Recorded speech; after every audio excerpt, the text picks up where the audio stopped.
पौराणिक मान्यताओं के अनुसार यह उस समय की बात है जब देवताओं और असुरों के बीच लंबे समय तक युद्ध चल रहा था। असुरों का स्वामी महिषासुर था, जिसने अपनी शक्ति के बल पर देवराज इंद्र का सिंहासन छीन लिया था और स्वर्ग लोक पर अपना अधिकार जमा लिया था। सभी देवता इस संकट से त्रस्त होकर त्रिदेवों ब्रह्मा, विष्णु और महेश के पास पहुंचे। देवताओं ने अपनी व्यथा सुनाई कि महिषासुर के अत्याचार के कारण वे पृथ्वी पर विचरण करने को मजबूर हैं। शक्ति का प्राकट्य देवताओं की बात सुनकर त्रिदेव अत्यंत क्रोधित हुए। उसी क्रोध से तीनों के मुख से एक महान तेज उत्पन्न हुआ। साथ ही अन्य देवताओं के शरीर से भी तेज निकलकर उस प्रकाश पुंज में मिल गया। यह तेज पुंज एक देवी के रूप में परिवर्तित हो गया, जिन्हें मां चंद्रघंटा कहा गया। भगवान शिव ने उन्हें अपना त्रिशूल दिया, भगवान विष्णु ने अपना चक्र प्रदान किया, इंद्र ने अपना वज्र और ऐरावत हाथी से उतारकर 1 घंटा भेंट किया।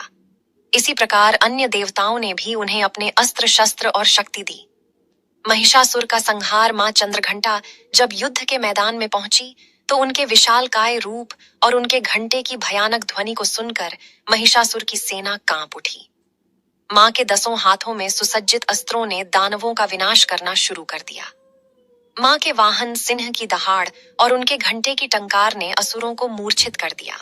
अंत में मां चंद्रघंटा ने अत्याचारी महिषासुर का वध कर देवताओं को उसका खोया हुआ स्वर्ग वापस दिलाया और धर्म की स्थापना की। स्वरूप और प्रतीक नाम का अर्थ इनके माथे पर घंटे के आकार का अर्धचंद्र है, इसीलिए इन्हें चंद्र घंटा कहा जाता है। स्वरूप इनका वर्ण स्वर्ण के समान चमकीला है।